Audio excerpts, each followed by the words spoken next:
Gracias por tus misericordias que son nuevas cada día.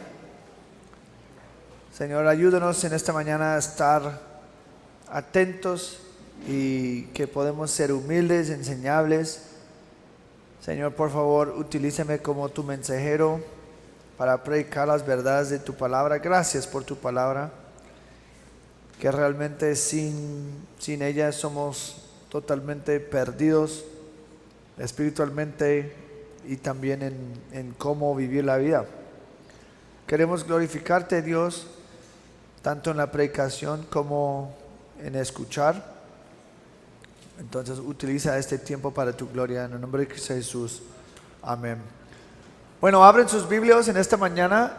Vamos a volver en esta mañana a 1 de Pedro capítulo 4, y donde vamos a continuar nuestro viaje a través de este libro demasiado bueno, esta carta chévere que Dios nos ha dado para exhortarnos y animarnos en la área del sufrimiento. La semana pasada comenzamos capítulo 4, 1 a 6, esa es la sección donde estamos en ese momento, que tiene su tema principal un llamado de Pedro de estar armados para el sufrimiento, estar preparados por el sufrimiento o para el sufrimiento. A lo largo de la carta, Pedro ha enfatizado una y otra vez la inevitabilidad del sufrimiento. Eso es una mentira hoy en día, que no, es que si tú sigues al Señor y todo, que no vas a sufrir. Eso es mentira. La Biblia dice que si sigues al Señor vas a sufrir, quizás más, pero el punto no es evitar el sufrimiento, porque eso es inevitable en un mundo caído. El punto entonces es sufrir bien para la gloria de Dios. Y entonces, ¿y cómo es que podemos sufrir por las razones correctas? Es decir, de una manera injusta, y también sufrir o responder al sufrimiento de una manera correcta, que es sin pecar. Pero vamos a leer el pasaje de capítulo 4. Por tanto, puesto que Cristo ha padecido en la carne, ármense también ustedes con el mismo propósito, pues quien ha padecido en la carne ha terminado con el pecado, para vivir el tiempo que le queda en la carne, ya no para las pasiones humanas, sino para la voluntad de Dios, porque el tiempo ya pasado les es suficiente para haber hecho lo que agrada a los gentiles, habiendo andado en sensualidad, lujurias, borracheras, orgías, embriagueces y abominables idolatrías. Y en todo esto se sorprenden de que ustedes no corren con ellos en el mismo desenfreno de disolución y los insultan. Pero ellos darán cuenta a aquel que está preparado para juzgar a los vivos y a los muertos, porque con este fin fue predicado el evangelio aún a los muertos, para que aunque sean juzgados en la carne como hombres, vivan en el espíritu conforme a la voluntad de Dios. Y entonces la semana pasada vimos que Pedro, el verbo clave de ese pasaje es el verbo ármense. Ese es el mandato de Pedro. Ármense y prepárense para el sufrimiento. Primero, recordando el ejemplo de Jesús. Y número 2, considerando el fruto del sufrimiento. El primer punto era recordando el ejemplo de Jesús. Eso es como podemos armarnos para el sufrimiento. Dice, por tanto, puesto que Cristo ha padecido en la carne, ármense también ustedes con el mismo propósito. Entonces Pedro está dándonos ese mandato de prepararnos, de armarnos para el sufrimiento, teniendo la misma actitud, la misma mentalidad de Cristo. ¿Pero qué fue esa mentalidad? Vimos que Él vio como preferible sufrir para hacer la voluntad de Dios que tomar la ruta más fácil de compromiso y pecado. Entonces Él estaba dispuesto incluso a morir solamente para seguir la voluntad de Dios.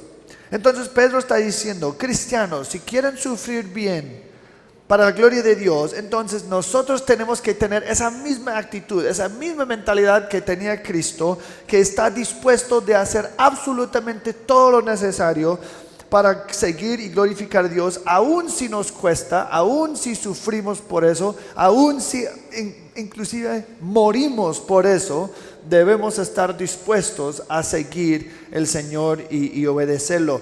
Necesitamos estar tan dispuestos a buscar la voluntad de Dios que sería preferible para nosotros morir por hacer lo correcto que pecar contra nuestro gran Dios.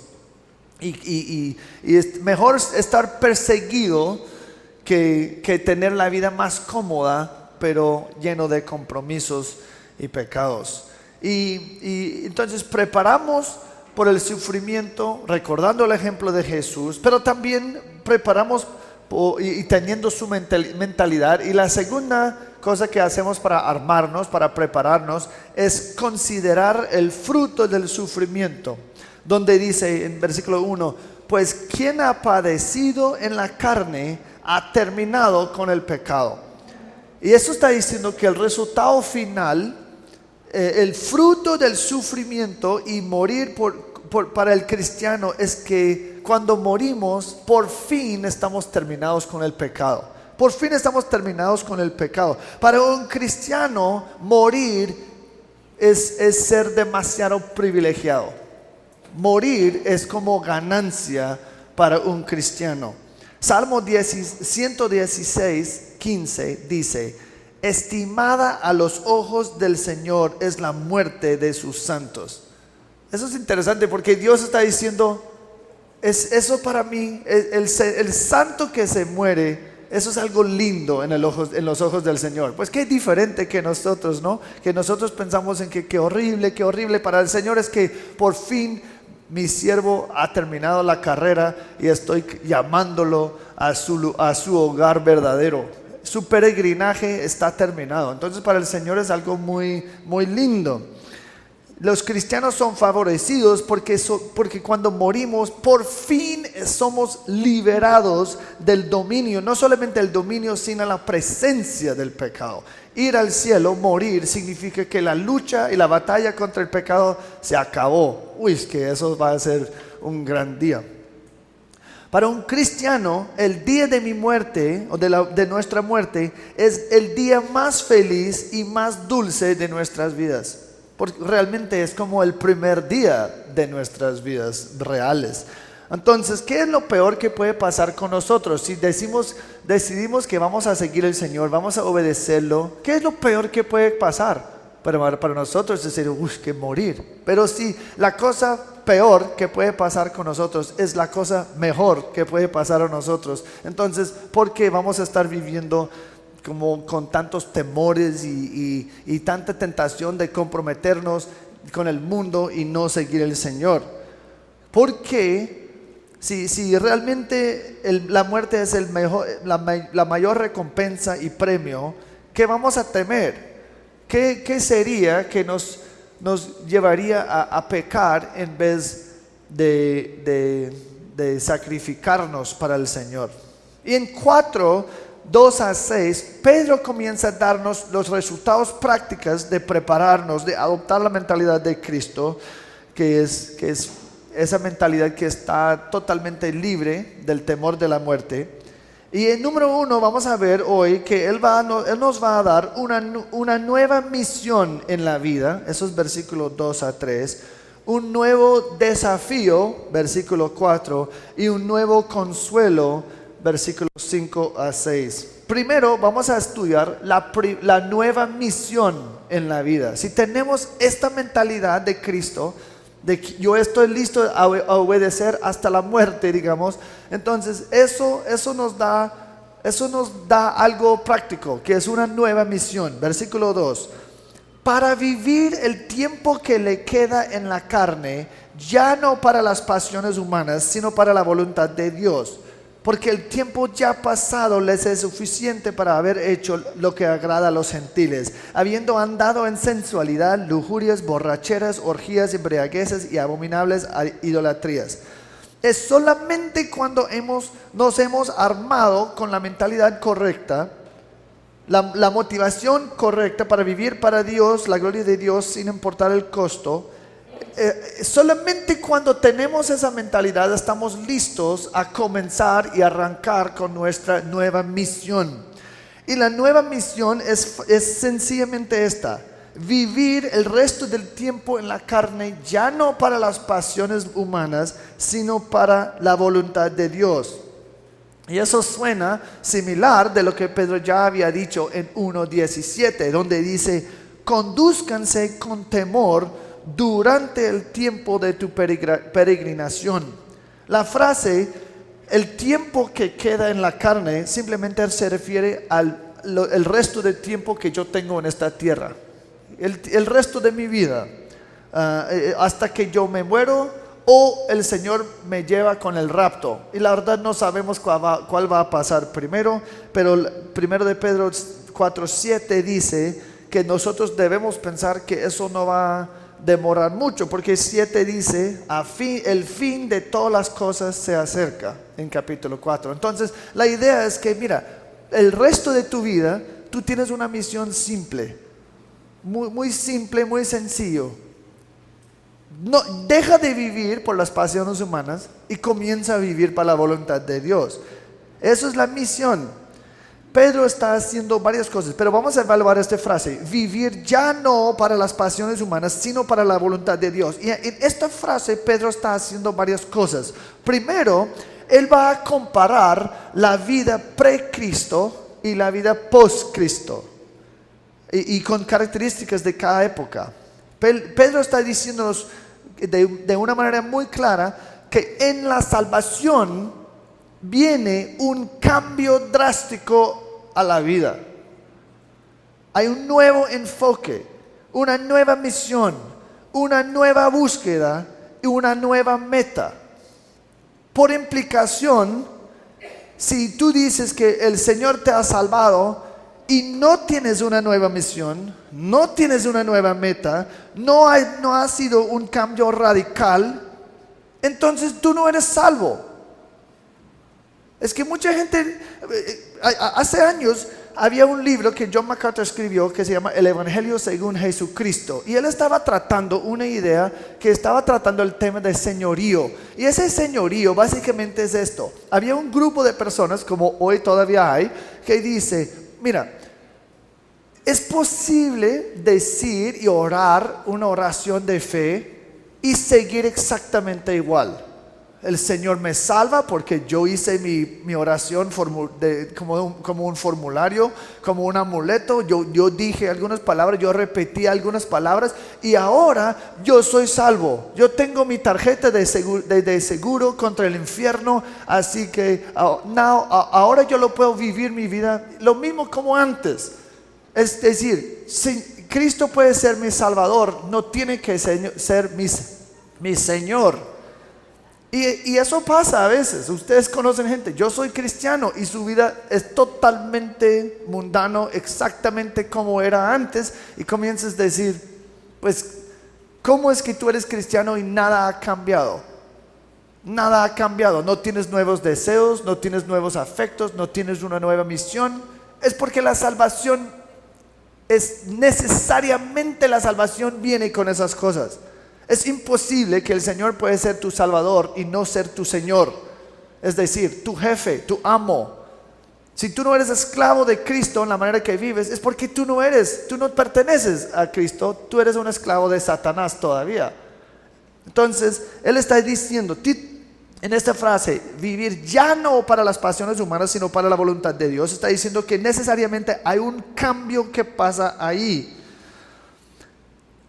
Cualquier cristiano, entre comillas, viviendo en una unión libre, o que niega o rehúsa perdonar a los demás, o que perpetuamente tiene falta de gozo, alguien que está totalmente gobernado y dominado por temores y ansiedad, que continúa viviendo y hablando como un incrédulo, es probablemente porque son inconversos. No es tan complicado eso.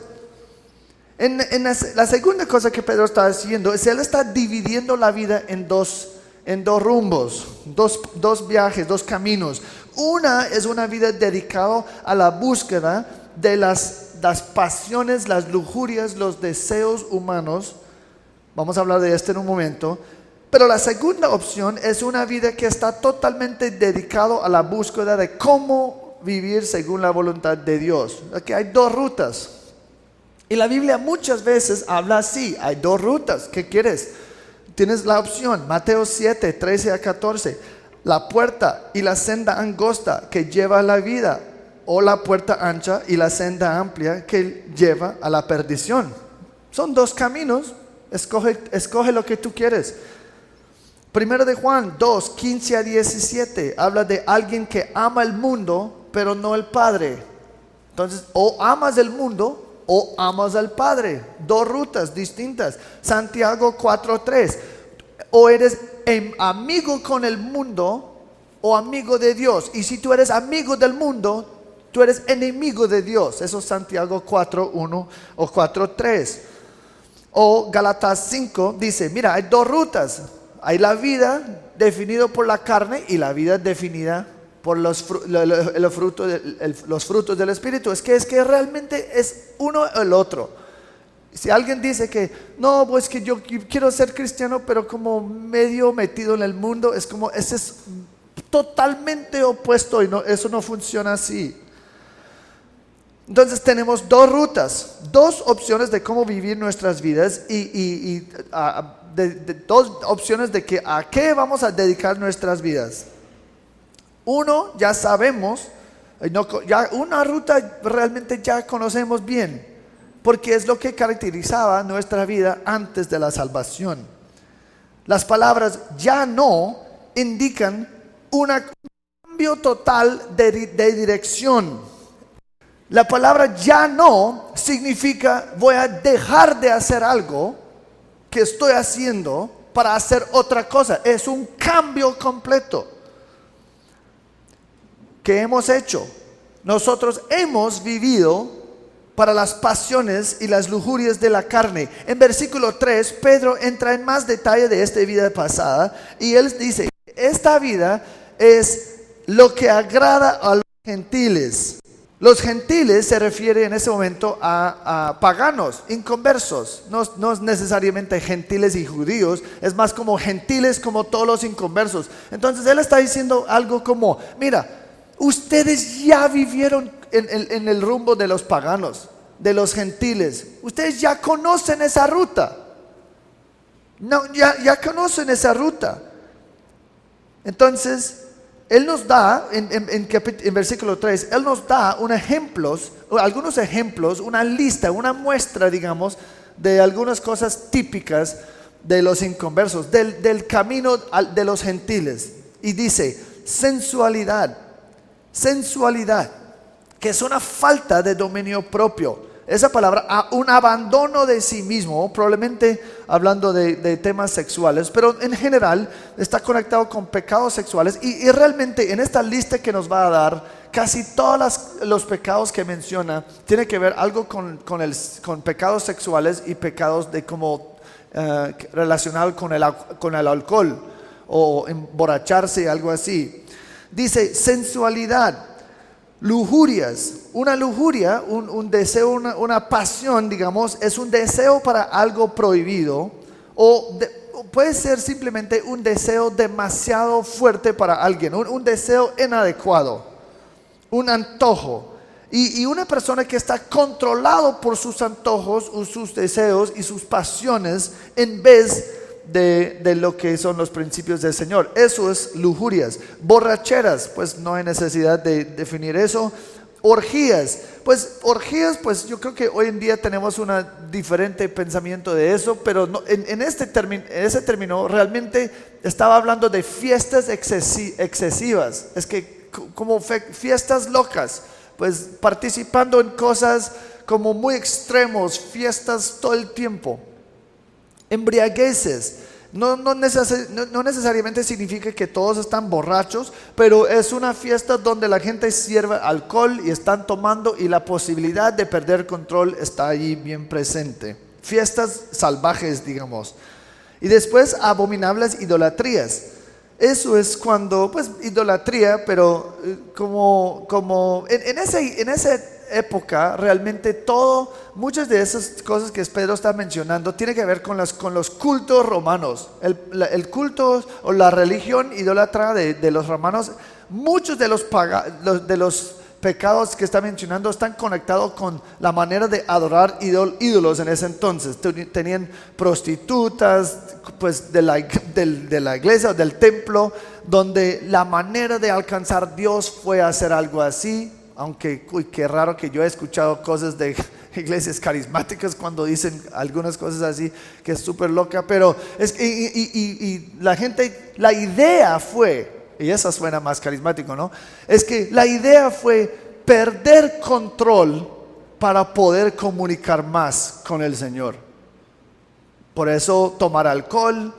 Y hoy en día quizás en algunas iglesias carismáticas no es tanto emborracharme para escuchar la voz de Dios, es como estar totalmente dominado y por mis emociones, y como yo tengo que vaciar mi mente para dejar que Dios me hablara. Y es que es cosas así. Eso es básicamente lo que está diciendo. Yo tengo que como salir de mí mismo para escuchar de Dios.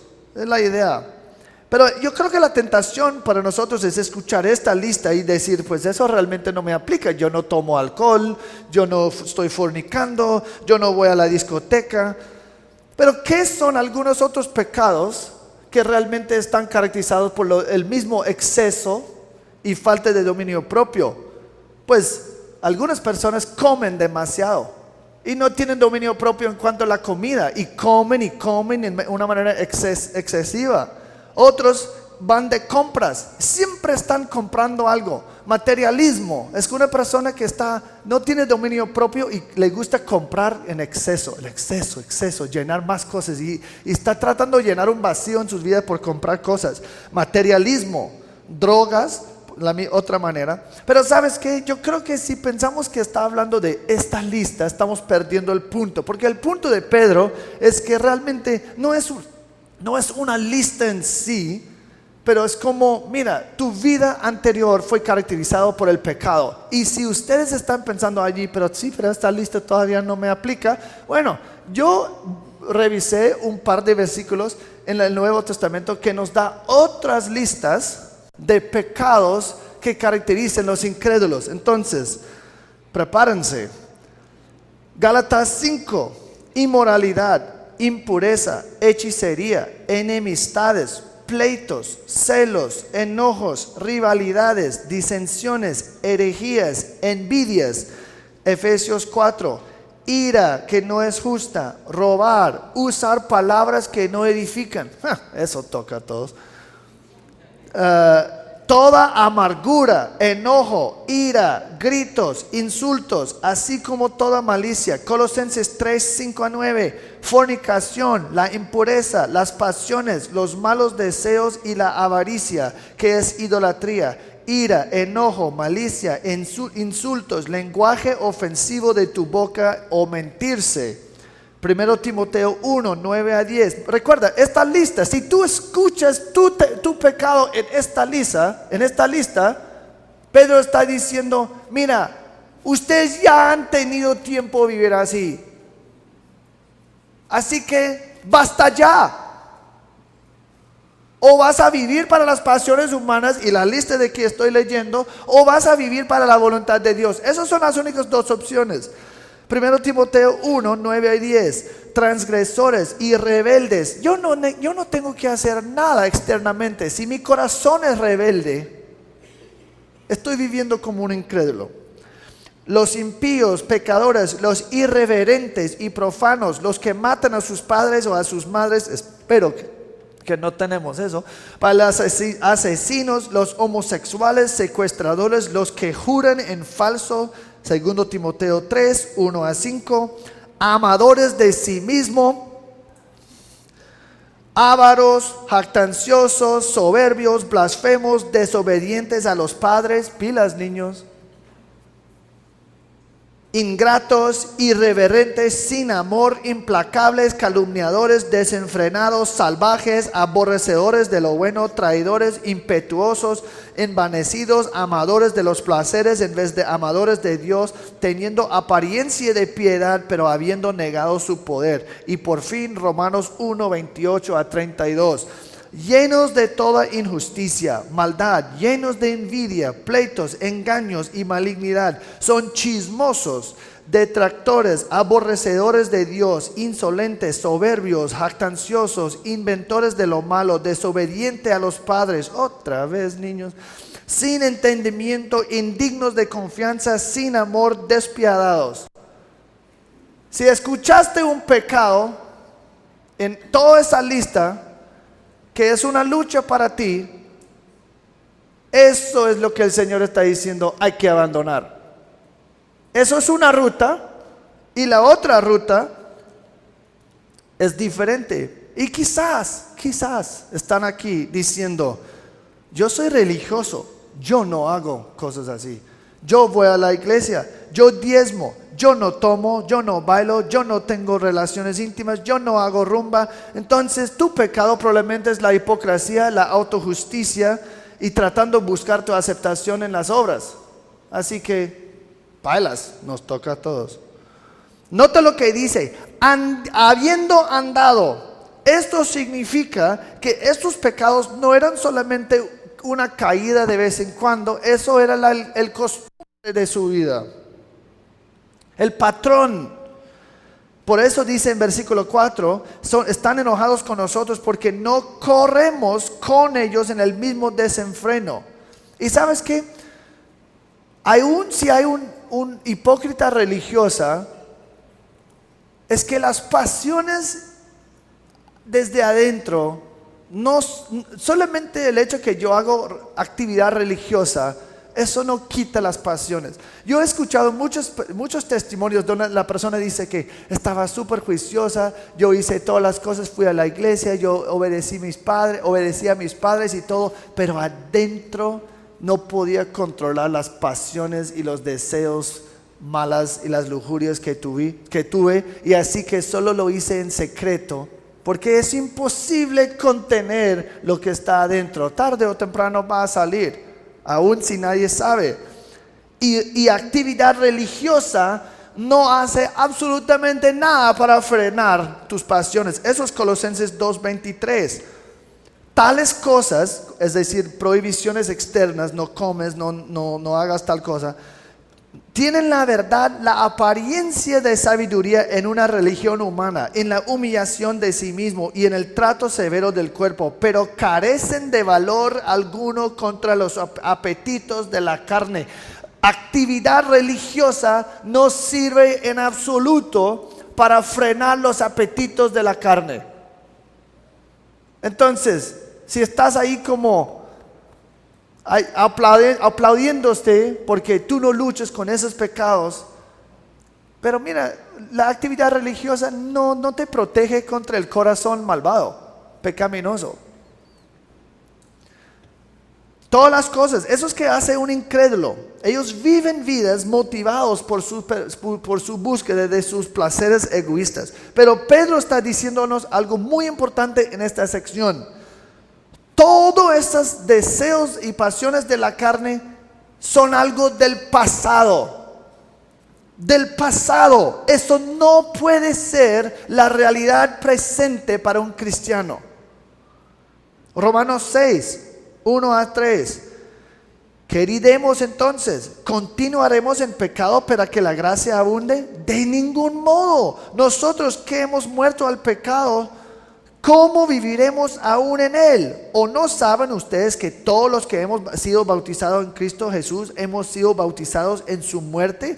Por tanto, hemos sido sepultados con él por medio del bautismo para muerte, a fin de que como Cristo resucitó de entre los muertos por la gloria del Padre, así también nosotros andemos en novedad de vida. Versículo 6. Sabemos esto, que nuestro viejo hombre fue crucificado con Cristo, para que nuestro cuerpo de pecado fuera destruido, a fin de que ya no seamos esclavos del pecado. El punto aquí, como dije, no es que oh, este pecado. El punto es que para un cristiano el pecado es algo del pasado. Tiene que ser. Esta es la vida que nos caracterizaba antes de Cristo. Era nuestro hombre viejo que era hostil a Dios, Colosenses 1:21, que estaba muerto en los delitos y transgresiones, Efesios 2:1-3. Pedro dice, porque el tiempo ya pasado les es suficiente para haber actuado así. Y a mí me encanta esta frase. El tiempo ya pasado les es suficiente. Es como si Pedro dijera, bueno, ustedes han tenido tu oportunidad. Has tenido tu aventura con el pecado, tu escarceo con ese amante ilícita. Pero ahora es el momento de ser un adulto y poner cosas infantiles detrás. Las cosas destructivas, dejarlos atrás. Está diciendo, los pecados de su pasado son suficientemente malvados para condenarte y robar Dios de su gloria. Entonces ni siquiera consideren ustedes de volver a ellos. Ustedes ya han pecado tanto en el pecado. No hay ninguna razón ni justificación de pensar, uy, pues quizás yo perdí algunas oportunidades de pecar en el pasado. Yo he escuchado gente que han dicho, pues yo me gusta experimentar un poco del mundo primero. Antes de venir a Cristo, yo quiero experimentar un poco del mundo. Qué tonto. No, es que solo quiero profanar mi Dios un poco más antes de poner en orden mi vida. Qué absurdo. Solamente quiero coquetearme un poco más con la carne, con el mundo. A veces pensamos, no, pero quizás una vez más experimentando tal cosa del pasado. No, ya has pecado suficiente en tu vida. Es realmente como necesitamos decir a nosotros mismos, ¿sabes qué? Ya no necesito esto. Ya no necesito esto. Estoy listo a seguir adelante con mi vida de justicia y no seguir jugando esos juegos pecaminosos con el pecado. Si estamos tentados a caer en la misma pecado como antes, de amargura, de rabia, de falta de perdón, ¿sabes qué? Basta ya, es suficiente. Todo el pecado que ya han hecho ya es suficiente. Que no hay necesidad de volver, porque ya has pecado suficiente. Pues de un pecado es demasiado, ¿no? Es tiempo de decir, yo soy un esclavo de Cristo y no al pecado. Entonces yo voy a buscar la voluntad de Dios en vez de mis pasiones carnales. Jóvenes, si tus amigos están chismeando entre ellos o están aislando a alguien, eso pasa. Estoy hablando con 180, es que uno comienza a chismear. No, ¿escuchaste lo que pasó con tal persona? Pues se pasa con adultos también, ¿no? Y comienzan a aislarse de otros. Y en el pasado, cuando ese momento se presenta y tú estás tentado a decir, uy, es que pues nadie está hablando con él, así que tampoco yo. Eso es el momento de decir, no, basta ya. Ya he hecho eso en el pasado y voy a dejar esas cosas infantiles para detrás. Ya he pecado suficientemente en el pasado para decir que ya no. Ahora voy a hacer la cosa correcta. Eso ya lo superé. Ya estoy terminado con ese pecado. No lo necesito. Y cuando estoy tentado a responder una y otra vez a mis padres cuando me dicen hacer algo, yo puedo decir, no, ¿sabes qué? Ese pecado no tiene que seguir definiéndome. Mira, esa es la persona que dice, yo no soy esclavo del pecado, así que yo no tengo que seguir igual. Una persona que dice, pues así soy yo, está diciendo, no, el pecado todavía no es suficiente para mí, entonces yo tengo que seguir. No, esa frase, así soy yo, es pagano. Un cristiano no dice así soy yo, porque Cristo puede cambiar el tú que está mal. No, pues yo no tengo gozo, así soy yo. No, es que yo soy mentiroso, así soy yo. No, me quejo todo el tiempo, así soy yo. No, si tú eres un cristiano, así no eres tú. O no tienes que quedar ahí. Tienes que decir, no, es que sabes que así fui yo. Pero ese fue suficientemente pecaminoso para el pasado, así que sigo adelante con la justicia. Y para los lectores de Pedro quizás había una tentación diferente. Estamos siendo maltratados para hacer lo correcto, entonces sería un poco más fácil como comprometernos un poco para apaciguar los demás. No, el pasado no tiene nada de ofrecerte. Ya han seguido adelante. Tú eres una nueva criatura con una nueva naturaleza. El pasado es el pasado. Entonces no sean como la esposa de Lot. No sigas mirando para atrás. Es pura destrucción nada más.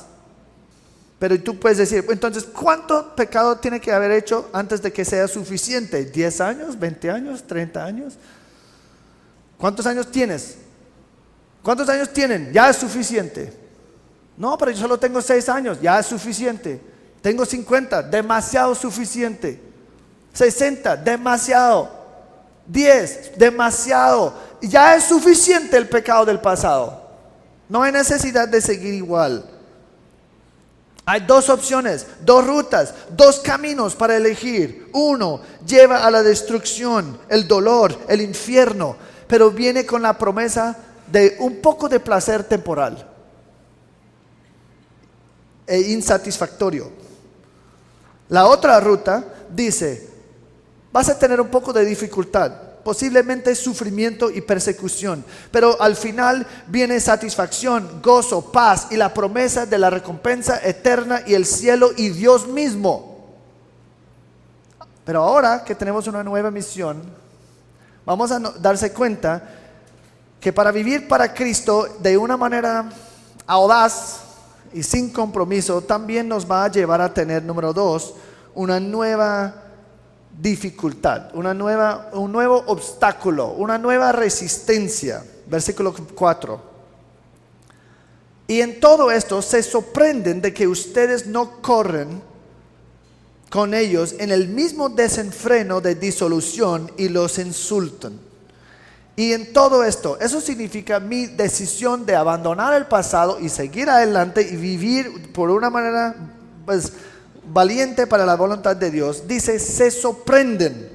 El incrédulo está sorprendido, realmente está como asombrado que ustedes no siguen con ellos en el mismo desenfreno. Ellos no lo pueden creer. Pedro asume que has tomado la ruta correcta y has comenzado a manifestar los cambios que realmente siempre están conectados con una vida nueva en Cristo. Estás abandonando el camino del pecado, porque eso es lo que hace un cristiano, y de una vez llegan problemas. Que ustedes no corren con ellos en el mismo desenfreno de disolución. Cuando uno es salvo, comienza a dejar de participar en los pecados anteriores o antiguos. Tú ya no estás participando en la vida inútil, digamos, de un inconverso. Ellos están buscando significado, están buscando propósito, están buscando algo, llenar el vacío, igual como nosotros lo hacíamos. Pero ahora nosotros ya somos llenos con Cristo, ya tenemos el propósito, ya tenemos lo correcto, así que nosotros ya no tenemos que estar ahí jugando y buscando vanidades. Entonces ya no tengo que seguir haciendo tal cosa. Y la cosa es asombrosa para ellos. Ni siquiera es que yo estoy condenando sus esfuerzos. ¿Qué puede pasar? Normalmente, ¿qué pasa? El Señor me salva y yo veo todas las cosas malas que mis amigos están haciendo, y yo comienzo, realmente 2 cosas comienzan a pasar. Yo comienzo como evangelizarlos, o condenar lo que ustedes están haciendo. No, es que eso está mal. Yo me di cuenta que lo que estamos haciendo es mal. Entonces, yo no voy a hacer eso. Y si tú sigues evangelizando a tus amigos antiguos, tarde o temprano ellos van a distanciarse de ti, probablemente. Pero la otra cosa que puede pasar es que quizás no tengo que decir nada, solo dejo de acompañarles en sus pecados. Entonces yo mismo comienzo a retirarme de ellos. Y ellos no les gusta eso. Y quizás, eso es común, cuando alguien recientemente salvo, ellos pues a veces como, pues están yendo para no sé qué y yo les acompaño. Y después, antes ese pecado fue dulce y chévere para mí, pero ahora el sabor ha cambiado. Y comienza a decir, pues antes lo que era tan agradable para mí, ahora ya no es. Es que me siento, en vez de me siento sucio, me siento culpable, me siento mal, que yo he deshonrado a mi Señor. Entonces, eso es lo que pasa en la salvación. El pecado pierde su atracción lo que me atrae a Él. Claro, como cristianos caímos en el pecado, pero el fruto es amarga, ¿no? Es que eso no es algo como tan chévere como antes. Como un cristiano, cuando nosotros somos salvos, comienza la batalla contra el pecado. Eso no significa que nunca pecamos, porque tenemos momentos donde la carne sigue ahí, pero caímos y nosotros decimos que la verdad eso fue mal y que yo quiero batallar y luchar contra mi pecado, donde antes luchar contra qué, yo no estoy haciendo nada malo. Y si tú no te sientes esa batalla ni compulsión de batallar contra el pecado, si tú eres caracterizado por tu pecado, 1 de Juan dice, porque tú no eres salvo. Y los insultan, literalmente te blasfeman. Ellos comienzan a burlarse de ti. Ellos dicen, no, pues mira, ser un cristiano no tiene nada que ver con dejar detrás para todo eso, pues es que no tiene, uno puede ser cristiano y seguir haciendo eso no está malo. Ellos comienzan porque no entienden, porque ya no estás participando con ellos. Y ¿sabes qué? Cuando dice los insultan, significa que en este entonces no estaban matando a los cristianos aún. Pero ¿sabes qué? Lo que comienza como burlas, tarde o temprano resulta en violencia. Porque era un poco de antes después que realmente había una persecución durísima, donde realmente estaban matando cristianos todo el tiempo. Y lo mismo puede pasar acá. En este momento yo me convierto y yo dejo de hacer algunas cosas y mis familiares se burlan de mí o algo. Y entonces, pues eso no es tan chévere, pero no es tan grave. No, espera, porque los insultos se convierten en la violencia con el tiempo. Y Pedro está diciendo, por eso tienen que armarse ya cuando no es tan grave, porque en el futuro va a ser peor. Va a ser peor, ese es el punto. Por eso yo quería predicar primero de Pedro, para decir, en este momento no es tan grave, pero prepárense porque va a ser peor.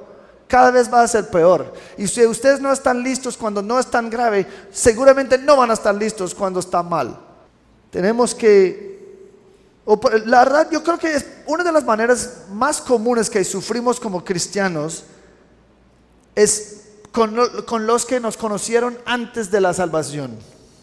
Ellos, como ustedes saben, tu vida fue un desenfreno total en cuanto al pecado, y parte de ese desenfreno tenía que ver con tus compañeros del pecado. Entonces, cuando el Señor comienza a confrontarme, me lleva a arrepentimiento y fe, me salva, necesariamente hay un cambio de 180 grados y con los cambios internos drásticos, pues eso conlleva cambios externos drásticos, y yo comienzo a dejar de hacer algunas cosas que hice antes, y ellos no están tan cómodos que nosotros ya no hacemos lo que hicimos con ellos. Y quizás no es tanto, pues antes yo fui a la discoteca y estaba ahí como acostándome con mujeres y tomando alcohol todo el tiempo, como la vida de rumba. Quizás no fue eso, quizás estaba en una iglesia falsa. que era una iglesia de falsa doctrina, y el Señor me despierta, quita el velo y yo comienzo a decir, pues todo lo que estamos haciendo aquí es mal. Muchos de ustedes han sufrido por convertir en familias católicas, donde pues no ser católico es súper grave, y ellos comienzan a hablar de ti. Yo conozco a alguien que como parte de su salvación, él tenía que renunciar a una carrera que estaba en camino hacia el fútbol profesional, y la familia no entendía eso. ¿Cómo así? Que es que no, es que ¿cómo así? Eso es muy fanático, eso es muy extremo, tú no tienes que hacer todo eso para ser un cristiano. Y ellos comienzan pues resistir, ellos comienzan a criticar, atacar. Otros dicen que no, yo estoy dándome cuenta que realmente esa iglesia es falsa, esa carismática está haciendo cosas locas y que no son bíblicas, y hay una pastora y eso está mal. Y ellos comienzan a decir que, uy, no, tú, ¿qué? La letra mata, mijo. Es que tú no puedes estar así, pues leyendo la Biblia, eso va a causar problemas. Es la letra mata, es el Espíritu que guía. Y ellos comienzan a atacar porque tú estás por la primera vez entendiendo la sana doctrina. Estás comenzando a decir, ¿sabes qué? Lo que estamos haciendo aquí está mal. Y yo me voy. Uy, no, pues es que fanático, es que él está parte de una secta ahora. Esta IBCC creo que está lavando su cerebro. Quiere leer tu Biblia, quiere ser como legalista y hacer lo que la Biblia dice. Uy, ¿qué pasa ahí? No, pues no puede ser pastores. Uy, no, pues ustedes son locos allá, y ustedes son como odian las mujeres. Y pues, ¿qué? ¿Cómo así? Que no dije nada. Y entonces, eso, hay muchas maneras que los del pasado comienzan a atacarnos en el presente porque hemos cambiado hacia la verdad. Eso pasa. Y nosotros entendemos eso porque muchos de ustedes, mira, mientras estoy predicando, muchos de ustedes, así fue. ¿Y sabes qué? Otro ejemplo, yo no sé si está aquí en ese momento o no. Otra señora de la iglesia estaba como en pecado en la relación con su nieto, porque estaba tratando de aportar o apoyarle en ciertas cosas, pero realmente, mira, ¿sabes qué pasa? Cuando ella se convirtió y dejó de patrocinar su pecado, ¿qué pasó con el nieto? Enojado. ¿Cómo así? Usted está cambiando. No, estoy dejando de pecar. O cuando yo tengo un hijo adulto que es un vago, un parásito, y están chupando todos los recursos de todo el mundo, y uno se da cuenta que eso es pecaminoso, patrocinar un vago. Entonces comienzan a decir, ya no voy a hacer eso. ¿Tú crees que el vago es contento? Cuando su fuente de parasitación, ni siquiera sé si es una palabra, seca. No, ¿y sabes qué pasa? A veces el vago habla con la hermana, la tía, y la tía viene y la hermana, usted siendo poco amoroso con tu mamá porque tú no estás haciendo tal cosa y es tu mamá y tú tienes que hacer tal cosa. No, es pecaminoso hacer eso, ya no voy a hacer. Poco de amor. Y a veces el vago cae y dice que está cayendo porque tú no estás soportándolo. No, claro, porque es pecado, yo no voy a hacer. No, usted es poco amoroso, tú eres un mal familiar, abandonando la familia para esa secta que ahora asistes en IBCC. Eso pasa todo el tiempo, porque los tiempos de las personas del pasado, de la vida de pecado, no entienden porque ya no estás corriendo en el mismo desenfreno de disolución que antes. Una mujer que está en una unión libre, que es pecado, fornicación, y comienza a decir, uy, es que el Señor me está confrontando, así que ya no puedo quedarme en esa relación. ¿Y qué pasa con el otro que está perdiendo la relación por la convicción de la persona que quiere salir de esa unión libre? Eso no siempre termina bien. No entienden, es como así, ¿cómo es que vas a abandonar a la relación? Estamos enamorados, yo te ayudo, yo te proveo, o yo proveo por ti, así que ¿cómo es que vas a abandonar? Porque es pecaminoso, eso no recibo. Pues a mí no me importa si lo recibes o no. Y ellos maltratan a la persona. O es un matrimonio de dos inconversos y uno se convierte y el otro dice, ya perdí mi cónyuge, porque antes era chévere, ahora tú eres espiritual. Y cambia totalmente el matrimonio. ¿Por qué? Porque el incrédulo ya no entiende porque tú no quieres participar en el mismo pecado como antes y te maltratan, quizás con su actitud, con sus palabras, y eso cambia la situación. ¿Y qué vas a hacer? Pedro está diciendo, ármense por eso. ¿Estás listo? Seguir la voluntad y buscar la voluntad de Dios, aún si te cuesta tu matrimonio, aún si te cuesta la provisión del hombre en esa unión libre. ¿Estás listo a seguir la voluntad de Dios o estás listo a comprometerte para jugar con el pecado? No, el tiempo ya pasado es suficiente para el pecado. Sigue adelante. Ama al Señor, persigue al Señor. Mejor sufrir hasta morir para buscar la voluntad de Dios que seguir coqueteando con el pecado. Con una nueva misión también lleva nuevos retos, porque los del pasado no entienden. Pero también Pedro quiere terminar dándonos, número 3, una nueva consolación para los cristianos que están sufriendo. Un nuevo consuelo. Versículo 5. Pero ellos darán cuenta a aquel que está preparado para juzgar a los vivos y a los muertos. Porque con este fin fue predicado el evangelio aún a los muertos, para que aunque sean juzgados en la carne como hombres, vivan en el espíritu conforme a la voluntad de Dios. Cuando dice pero, dice que hay un contraste que viene. Y ese es el otro lado de la ecuación. Pedro sabe que esta persecución es difícil y va a empeorar. Entonces él quiere animar a sus lectores. En esta vida puede parecer que lo que tiene los incrédulos que me están tratando mal o me están como persiguiendo de cierta manera, a veces parece que ellos tienen la ventaja, son más fuertes, son más numerosos, pero necesitamos ver las cosas de la perspectiva de Dios y no del hombre.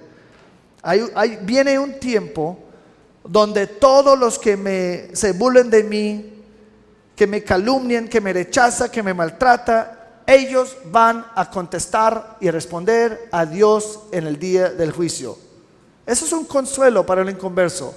Cuando yo trato de seguir al Señor y todos mis amigos antiguos me rechazan y me maltratan, y estás sufriendo por razones injustas. Ese es el punto del libro, ¿no? Es que dice en capítulo 2, pues si tú sufres por pecar, pues ¿qué valor hay? Estás recibiendo nada más que las consecuencias de tus decisiones. El punto es sufrir de una manera injusta. Y cuando estás sufriendo de una manera injusta, ¿qué es la primera cosa que pasa por tu mente? Eso es injusto. ¿Dónde está la justicia? Yo estoy haciendo lo correcto, ellos están pecando, porque yo estoy sufriendo, porque ellos andan libres, porque nada está pasando con ellos. Y Dios dice, tranquilo. Versículo 5. Ellos van a recibir su justicia. ¿Cómo lo ve en este mundo? Cuando el gobierno nos persigue, cuando el gobierno nos dice cosas y trata como controlar la iglesia y cosas así, es que nosotros podemos pensar que eso no está bien y tiene razón, eso no está bien. Pero tenemos un Dios justo que la injusticia nunca va a ocurrir en términos eternos. La justicia siempre va a estar ejecutado porque tenemos un Dios justo. Aunque en esta vida quizás no. Está diciendo, ellos darán cuenta a aquel que está preparado para juzgar a los vivos y los muertos. Juzgar a los vivos y a los muertos, eso era una frase común. Y significa más o menos que, mira, si la persona es injusto y se muere, y la justicia, ellos nunca experimentaron la justicia porque murieron antes, Dios dice, No. A los muertos también voy a juzgar. Y los vivos voy a juzgar. Nadie escape la justicia de Dios. Entonces, si lo vemos de la perspectiva de Dios, toda esa injusticia de sufrir por razones injustas, el Señor dice, espera, todo va a estar corregido al final. En el día del juicio, yo voy a juzgar todos que te maltratan. Mira, ¿qué pasó en Hechos? Pablo, porque tú me estás persiguiendo. Cristo mismo está sufriendo la persecución cuando nos persiguen a nosotros. Él va a defender su iglesia y Él va a hacer lo correcto.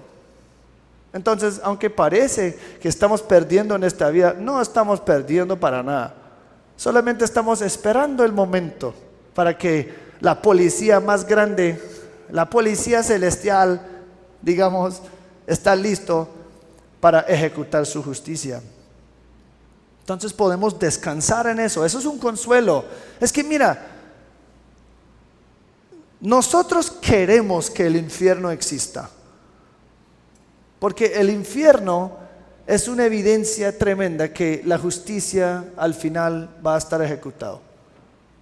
Si no hay infierno, no hay justicia. Hitler mató 6 millones de personas y al final, si no hay justicia, él se suicida y escapa todas las consecuencias de lo que hizo, porque humanamente hablando nada pasó. ¿Cuántos nazis fueron a Argentina y pasaron el resto de su vida en riqueza, en una finca grande sin ninguna consecuencia? Eso es injusto y Dios dice, ellos darán cuenta a aquel que está preparado. Preparado significa está listo, está pendiente. Él es paciente por ahora. Segundo de Pedro 3:15. Cuenta la paciencia de Dios como salvación. La única razón que no está ejecutando su justicia en este momento es porque está dándoles más oportunidades de arrepentirse y poner su fe en Cristo. Pero su paciencia se va a acabar. Y cuando se acaba, los incrédulos van a estar, Apocalipsis 20, los muertos y los vivos, todos van a estar reunidos delante del Señor, el gran trono de juicio, y Él va a acabar de todos ellos y tirarlos en el infierno para una eternidad. La justicia va a estar cumplido. Eso es una consolación para nosotros. Y dice versículo 6, porque con este fin fue predicado el evangelio aún a los muertos. ¿Sabes qué? Cuando alguien mata, o los cristianos o los inconversos están diciendo, pues ¿por qué vamos a creer en Dios?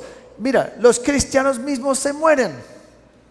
A veces estaban martirizados, a veces se murieron, y la tentación de los inconversos era decir, entonces, ¿qué es el punto de seguir a Cristo si también ellos mueren? Pero cuando dice, el evangelio fue predicado aún a los muertos, eso significa que el evangelio fue predicado a gente que ya habían muerto cuando llegó el tiempo de Pedro. Es decir, en 100 años estamos predicando el evangelio. En 200 años, si alguien está vivo, nosotros somos los que el evangelio fue predicado a los muertos. Es decir, que hemos creído y ahora en el tiempo de la lectura ya no estamos aquí. Ese es el punto. El evangelio fue predicado a los que habían muerto antes de que Pedro escribiera. Algunos de ellos martirizados, ellos habían creído y aunque habían muerto y eran juzgados de una perspectiva humana, muerto o inclusive matado, asesinado de hombres malvados, desde la perspectiva humana habían sido juzgados como humanos. Pero dice, pero ellos viven en el Espíritu conforme a la voluntad de Dios. Eso significa que aún cuando sufrimos, aún cuando morimos para hacer las cosas correctas, ese no es el fin de la historia para nosotros. El Señor nos va a resucitar. Nosotros vamos a pasar una eternidad con Él en el cielo a través de la resurrección. 3:18 dice que, 3:18 dice, porque también Cristo murió, pero muerto en la carne, pero vivificado en el Espíritu. Es que claro, su carne, su cuerpo físico murió, pero realmente en morir eso fue ganancia mayor para él, porque él fue resucitado en su vida espiritual para la eternidad. Lo mismo va a pasar con nosotros. Está tratando de dar un consuelo a ellos. Ustedes están sufriendo de una manera injusta, quizás van a morir. Tranquilo, la justicia, yo tengo cargo de eso, y eso va a salir bien para ustedes. Número 2, ustedes van a morir, está bien. Ustedes no van a morir en la carne quizás, pero en el espíritu van a estar resucitados y van a pasar una eternidad conmigo. Es que no hay ninguna razón de temer. No hay ninguna razón de temer. No dejan de buscar para atrás. No hay nada para ahí, para ustedes allí. Nada. El pecado ya es suficiente. Pues acaba con eso. Ya no vives para las pasiones humanas. Vive para buscando la voluntad de Dios. Ese es el punto. Ese es el punto de esta sección. Prepárense, en conclusión, ármense con la misma mentalidad de Cristo, que está tan dispuesto a obedecer. Estamos listos a sufrir y morir buscando cómo vivir para su voluntad. Y lo hacemos porque tenemos una nueva visión, una nueva misión, y tenemos un nuevo consuelo, que Dios nos va a juzgar nuestros enemigos y va a resucitarnos a una vida nueva. Aún si es difícil, porque tenemos un nuevo obstáculo, que son los que nos estorban. El tiempo ya pasado es suficiente para cualquier pecado que puede estar tentado a cometer. Persigue la justicia como nuevas criaturas en Cristo. Ese es el punto de esta sección. Y hacemos esto porque el fin de todas las cosas, versículo 7, el fin de todas las cosas se acerca. ¿Vamos a hacerlo perfectamente? No. Pero por eso descansamos en la obra perfecta de Cristo, ¿no?